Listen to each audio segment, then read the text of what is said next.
할렐루야. 하나님의 크신 은혜와 사랑이 오늘도 믿음의 자리에 나가는 저와 여러분 가운데 함께하기를 주님의 이름으로 간절히 기원합니다.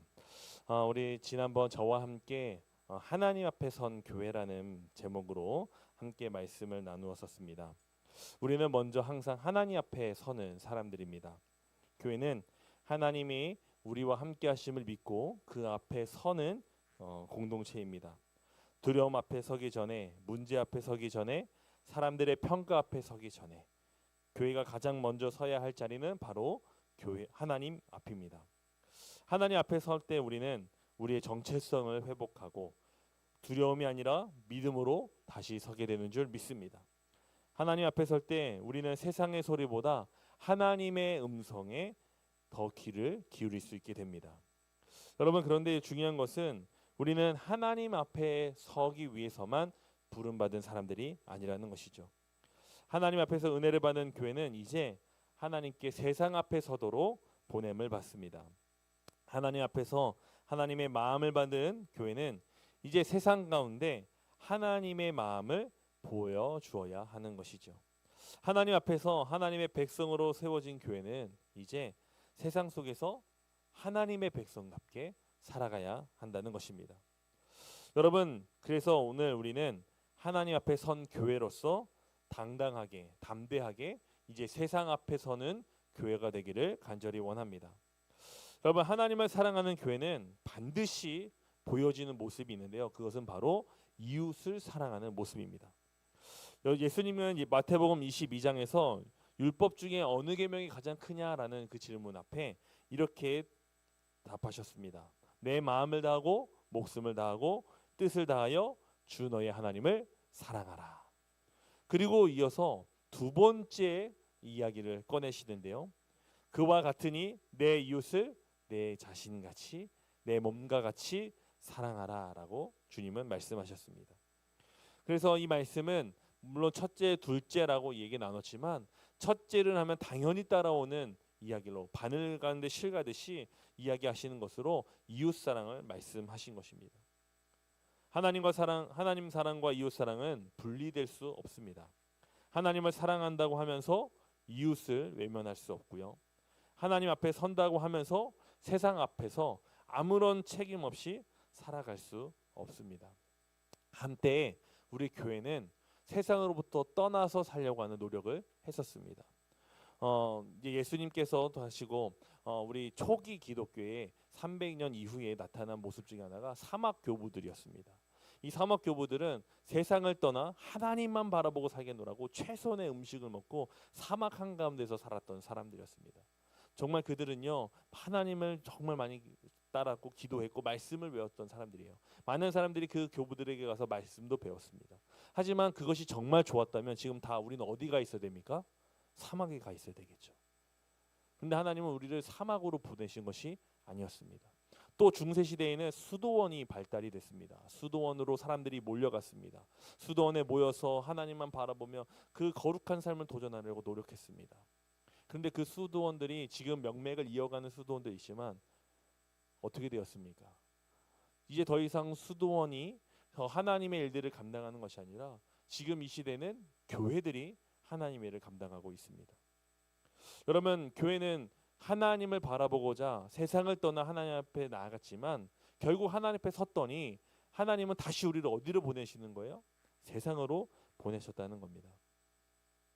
여러분, 오늘 우리가 서 있는 이 믿음의 길 위, 그러한 모습인 것을 오늘 우리에게 하나님은 다시 말씀해 주십니다. 특별히 오늘 함께 나눈 베드로전서 2장 9절에서 12절의 말씀은 그 교회의 정체성과 사명을 우리에게 정확하게 보여주는 말씀입니다. 교회가 누구인지, 왜 우리가 세상 앞에 서야 하는지, 어떻게 세상 앞에 서서 살아가야 하는지, 그리고 우리가 세상 앞에 설 때에 우리 삶에 어떠한 일이 일어났는지, 세상에 어떤 일이 일어났는지 우리에게 분명하게 말씀해 주고 있습니다. 이 말씀을 통해 우리가 세상 앞에 서는 위대한 하나님의 교회가 되기를 주님의 이름으로 간절히 기원합니다.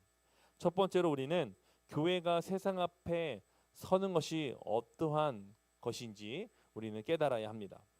교회가 세상 앞에 선다는 것은 세상 가운데 하나님의 백성답게 살아서 하나님의 아름다운 성품을 드러낸다라는 의미가 담겨져 있습니다. 베드로전서 2장 9절에서는 교회를 이렇게 이야기하죠. 우리 다시 한번 제가 읽어드릴게요. 너희는 택하신 족속이요 왕 같은 제사장들이요 거룩한 나라요 그의 소유가 된 백성이니. 여러분, 이 말씀은 교회가 얼마나 대단한 집단인가를 자랑하라고 주신 말씀이 아닙니다. 이 말씀은 교회의 정체성이 세상에서 온 것이 아니라 하나님께로부터 왔다는 분명한 증거입니다. 교회는 사람이 만든 모임이 아닙니다. 교회는 하나님께서 택하셨고 부르셨고 세우신 백성들이죠. 교회는 세상의 기준으로 자기 가치를 증명하는 공동체가 아니라는 것입니다.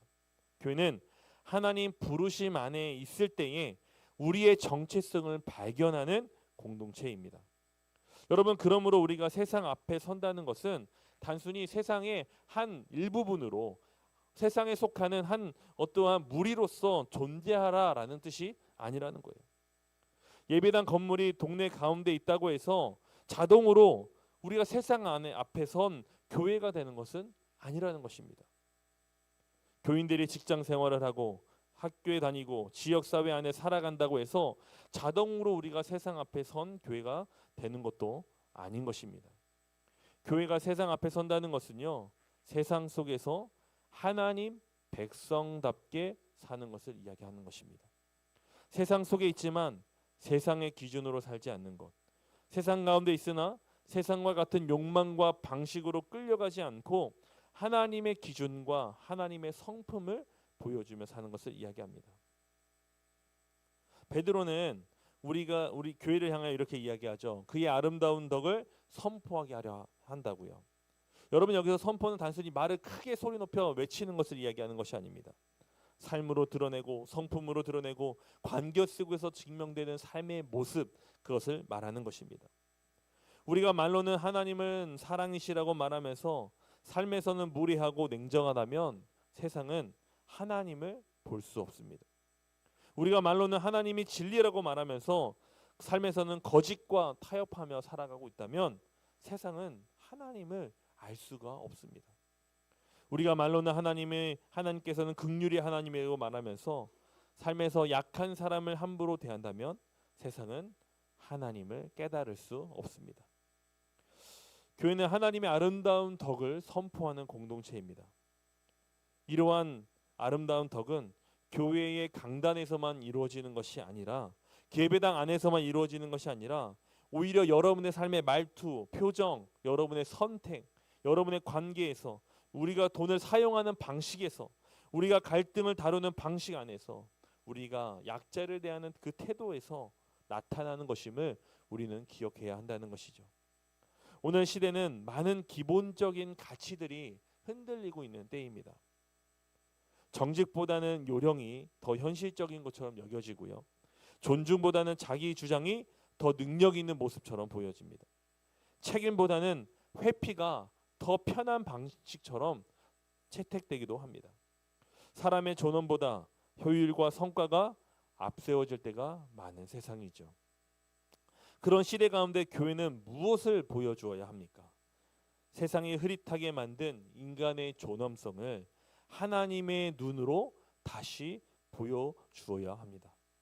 세상이 가볍게 여기는 그 가치들을 하나님의 성품으로 다시 보여주어야 한다는 것이죠. 여러분, 교회가 세상 앞에 선다고 해서 세상보다 더 큰 목소리를 내는 것이 아니라는 것을 기억해야 합니다. 세상을 향해 비난하고 그리고 그 사람들을 향하여 정죄하는 것을 이야기하는 것이 아닙니다. 교회가 세상 앞에 선다는 것은 세상 가운데 하나님의 백성답게 서는 것이라고 함께 나눴지요. 그것은 하나님의 성품을 드러내는 것을 이야기하는 것입니다. 세상으로 하여금 하나님을 믿는 사람은 진짜 다르구나. 지금 이 시대에 필요한 고백이 바로 이 고백인 줄 믿습니다. 사랑하는 성도 여러분, 교회는 세상과 또 똑같아지기 위해서 부름받은 곳이 아닙니다.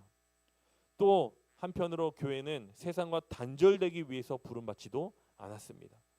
교회는 세상 가운데 하나님의 아름다운 덕을 드러내기 위해 부름받았음을 기억하시기 바랍니다.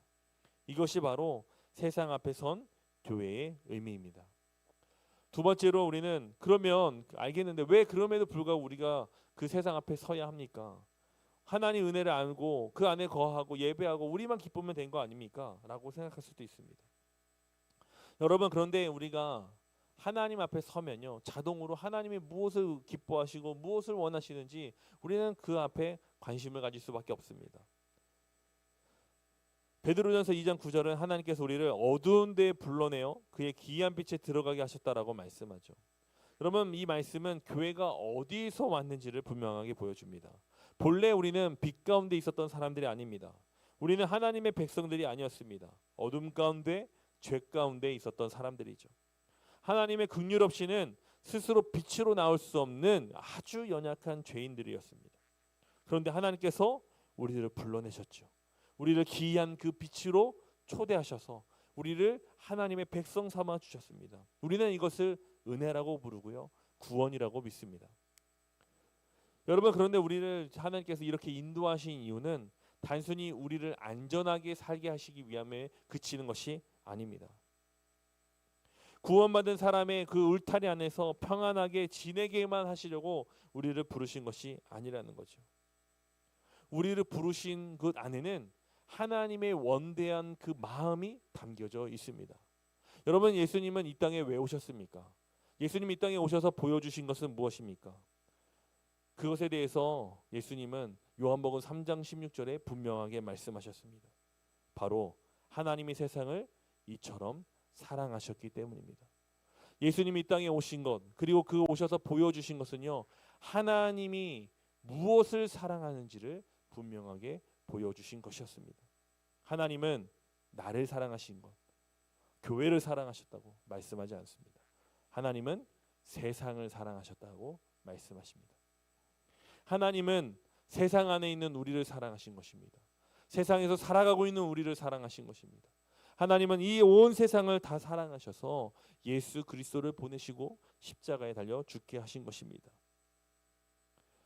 죄로 무너진 세상, 하나님을 알지 못하는 세상, 빛보다 어둠을 더 사랑하던 그 세상, 하나님의 뜻을 오히려 거스르던 그 세상을 하나님이 사랑하셨다라고 분명하게 말씀하고 있는 것입니다. 여러분, 우리가 세상 앞에 서야 하는 이유는요, 단지 하나님이 우리를 하나님 보내셨기 때문이 아니라는 거예요. 이 안에는 더 깊은 의미가 담겨져 있습니다. 바로 하나님의 사랑이 세상을 향하고 있기 때문입니다. 하나님께서 아직도 세상을 포기하지 않으셨기 때문입니다. 우리를 구원하신 그 하나님이 아직도 세상을 구원하고자 그 열망을 멈추지 않으시고 지금도 나를 구원하신 것과 같이 일하고 계시기 때문이라는 것입니다. 베드로전서 2장 10절은 이렇게 말하죠. 너희가 전에는 백성이 아니더니 이제는 하나님의 백성이요 전에는 긍휼을 얻지 못하였더니 이제는 긍휼을 얻은 자니라. 아멘. 여러분, 교회는요, 본래부터 의롭고 깨끗한 사람들을 골라서 모은 것이 아닙니다. 오히려 내가 얼마나 죄인지 깨달은 사람, 그것이 내 힘으로 할 수 없어서 하나님께 답이 있다는 것을 분명히 알고 하나님께 나아가 예수 그리스도 이름을 붙잡은 사람들이 바로 우리들입니다. 그것이 교회가 되었고요. 교회는 내가 얼마나 추악한 사람이었든지 인정하는 사람들이 모이는 곳입니다. 우리가 긍휼해서 우리가 거룩해서 이 자리에 있는 것입니까? 아니잖아요. 우리는 하나님의 은혜를 입었기에 이 자리에 있는 것입니다. 그 하나님의 은혜가 너무 감사하지 않습니까? 그래서 하나님은 우리에게 단순히 우리를 구원하신 것에 그치는 것이 아니라 우리를 하나님의 마음에 동참케 하시고 그 마음에 동참하게 우리가 세상 앞에 서도록 우리를 인도해 주십니다. 여러분, 우리가 세상 앞에 서야 한다는 것은요, 세상을 판단하고 우월감을 갖고 그들을 경멸하거나 정죄하거나 판단하라는 것이 아닙니다. 내가 받은 그 사랑을 그들에게 알려주고 하나님이 나를 긍휼히 여겨주신 것처럼 우리도 또한 그들을 긍휼히 여김으로 우리를 통하여 우리가 예수님을 통해 하나님의 은혜를 경험하게 된 것처럼 그들이 우리를 통해 하나님의 은혜를 경험하도록 우리를 보내신 줄 믿습니다.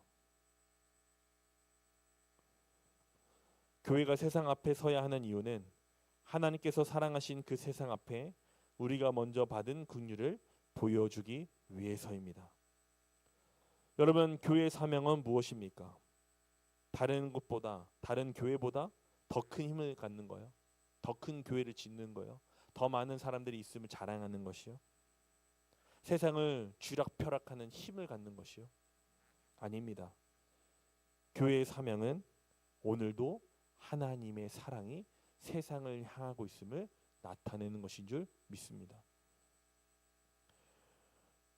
사랑하는 성도 여러분, 세상은 하나님 사랑의 대상입니다.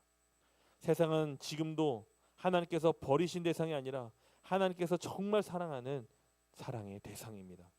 우리는 그 사랑을 깨달은 사람이기에 세상 앞에 서게 되는 것인 줄 믿습니다. 세 번째로, 그렇다면 이제 우리는 어떻게 세상 앞에 서야 할까요? 오늘 말씀에는 우리가 선한 행실, 곧 하나님의 성품을 드러내는 삶으로 세상 앞에 서야 한다고 분명하게 말씀하고 있죠.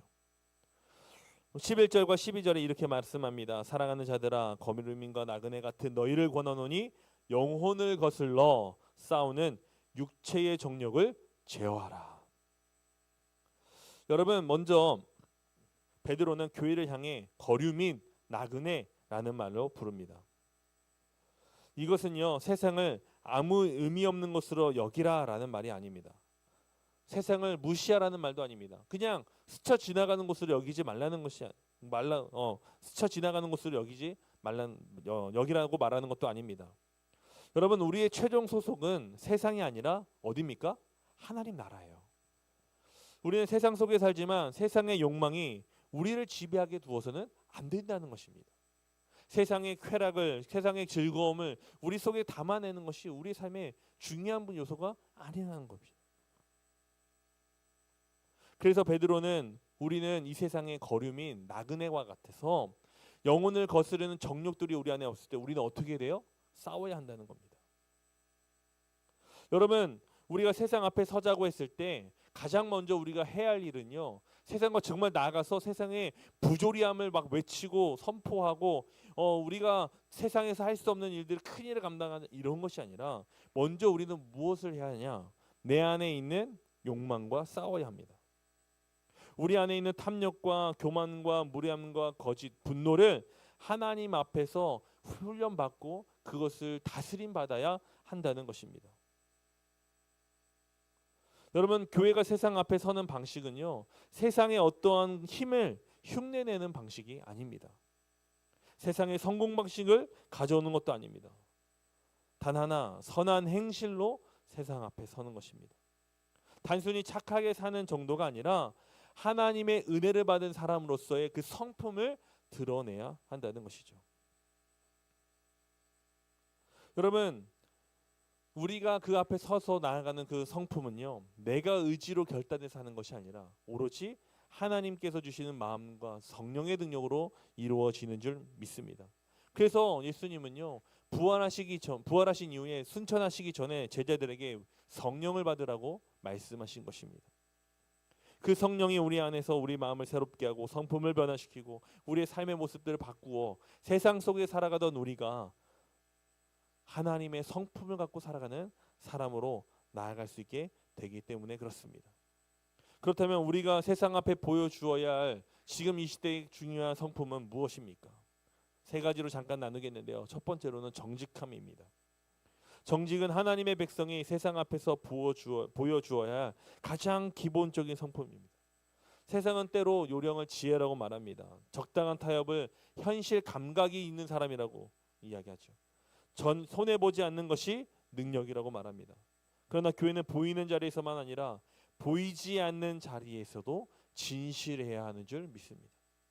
말과 삶이 다르지 않는 그 삶이 연속이 될 때에 우리 삶의 성품으로 드러나는 정직함이 능력 있는 하나님의 역사가 될 줄 믿습니다. 두 번째로, 교회는 존중으로 나아가야 합니다. 사람을 성과와 조건, 쓸모로 대하는 것이 아니라 사람을 하나님의 형상으로 바라보는 그 마음, 그래서 모든 사람을 존귀하게 대할 수 있는 그 힘이 교회 안에 있어야 하는 줄 믿습니다. 어린아이도 존귀하고요, 어르신도 존귀합니다. 가난한 사람도 존귀하고요. 낯선 사람도 존귀합니다. 지금 연약한 사람도 존귀하고요. 나와 뜻이 맞지 않는 그 사람도 존귀합니다. 여러분, 그래서 교회는 사람을 함부로 대하지 않는 모습으로 세상 앞에 나아가 하나님의 성품을 드러내야 하는 줄 믿습니다. 존중은 교회가 세상 앞에서 하나님의 마음을, 아니 하나님이 누구신가를 분명하게 나타내는 귀한 도전이 될 줄 믿습니다. 세 번째로 책임 있는 사랑의 모습입니다. 사랑은 단순히 감정을 갖는 것을 이야기하는 것이 아닙니다. 사랑은요, 책임을 이야기합니다. 맡겨진 자리를 지키는 것입니다. 사랑은 관계를 쉽게 포기하지 않습니다. 사랑은 공동체의 아픔을 외면하지 않는 것을 말하는 것입니다. 내 말과 행동이 다른 사람에게 어떤 영향을 주는지 내가 그것에 대해서 책임을 지고 내 말과 행동을 다스리는 것을 이야기하는 것입니다. 세상은 나를 먼저 챙기라고 이야기하잖아요. 그러나 교회는 책임지는 사랑으로 하나님을 보여주는 곳입니다. 가정에서, 교회에서, 일터와 지역사회에서 책임 있는 사랑의 모습을 보여주어야 합니다. 그래서 오늘날 교회가 회복해야 하는 것은 화려함, 교회가 잘 되고 있다는 성공의 모습이 아니라 분명한 신뢰의 모습인 줄 믿습니다. 말의 크기보다 성품의 선명함, 프로그램의 많음보다 우리가 살아가는 삶의 진실함을 보여주어야 합니다. 세상은 교회가 얼마나 많은 일을 하고 있느냐를 보는 것이 아닙니다. 교회가 어떤 마음으로 사람을 대하는지 보고요. 교회가 갈등 앞에서 어떻게 반응한지를 보고요. 교회가 약한 사람을 어떻게 품는지를 바라봅니다. 교회가 잘못 앞에서 어떻게 회개하는지를 보고 거기서 하나님을 발견하는 것입니다. 그래서 우리는 오늘 정직으로, 존중하는 마음으로, 또 책임 있는 그 사랑으로 우리의 삶에서 도전해야 하는 줄 믿습니다. 이렇게 우리가 세상 앞에 설 때 하나님은 우리를 통해 약속하신 일들을 행하십니다. 그것은 무엇입니까? 오늘 우리가 함께 읽은 12절에 이렇게 말씀합니다. 너희가 이방인 중에서 행실을 선하게 가져 너희를 악행한다고 비방하는 자들로 하여금 너희 선한 일을 보고 오시는 날에 하나님께 영광을 돌리게 하려 함이라. 아멘. 여러분, 교회가 세상 앞에 바로 설 때 일어나는 가장 중요한 것은 교회 자체가 칭찬받는 것이 아닙니다. 성도가 좋은 사람으로 인정받는 것도 아니고요. 물론 우리가 정직하게 살면 신뢰도 얻을 수 있고 좋은 평판도 얻을 수 있고 사람들의 마음도 얻을 수 있지만 그것이 우리 삶의 최종 목적이 아닙니다. 최종 목적은 우리를 구원하신 하나님, 나를 내버려 두지 않으시고 나를 포기하지 않으신 그 하나님이 영광 받으시는 것인 줄 믿습니다. 하나님이 내가 너를 통해 큰 영광을 받았노라고, 내가 가장 기뻐하는 그 일들을 너가 행해 줬노라고 우리에게 칭찬해 주실 줄 믿습니다. 교회의 사명을 통해 우리는 생각합니다. 우리가 이것을 하면 우리 교회가 복을 받겠지. 우리 교회가 떵떵거릴 수 있겠지. 정말 세상에서 내놓으라 할 수 있는 자랑스러운 교회가 될 수 있겠지. 여러분, 우리는 혹 지금 잘못된 대가를 바라며 세상 앞에 서고 있지는 않습니까? 오늘 하나님의 말씀은 우리를 온전하고 분명한 하나님이 원하시는 삶의 모습으로 우리를 인도해 주고 있습니다. 교회는 하나님의 영광을 위해 존재하는 곳입니다. 우리는 그 일을 위하여 이 자리에 모였습니다. 우리는 그 일을 위하여 철원 엘림교회로 함께 나아가고 있습니다. 우리는 그 힘을 모아 이 교회를 이뤄가고 있고 함께 함으로 세상을 향해 함께 서고 있습니다. 우리를 통해 나타날 것은 교회를 다니면 복받아가 아니라 하나님을 만날 수 있다는 사실인 줄 믿습니다. 오늘 우리가 그런 마음으로 주님 앞에 부름받은 사람으로서 이제 세상 앞에 담대하게 서는 교회가 되기를 간절히 원합니다. 많은 교회들이 자신들을 보호하고자 세상과 단절해 가는 것을 선택하고 나아가고 있습니다.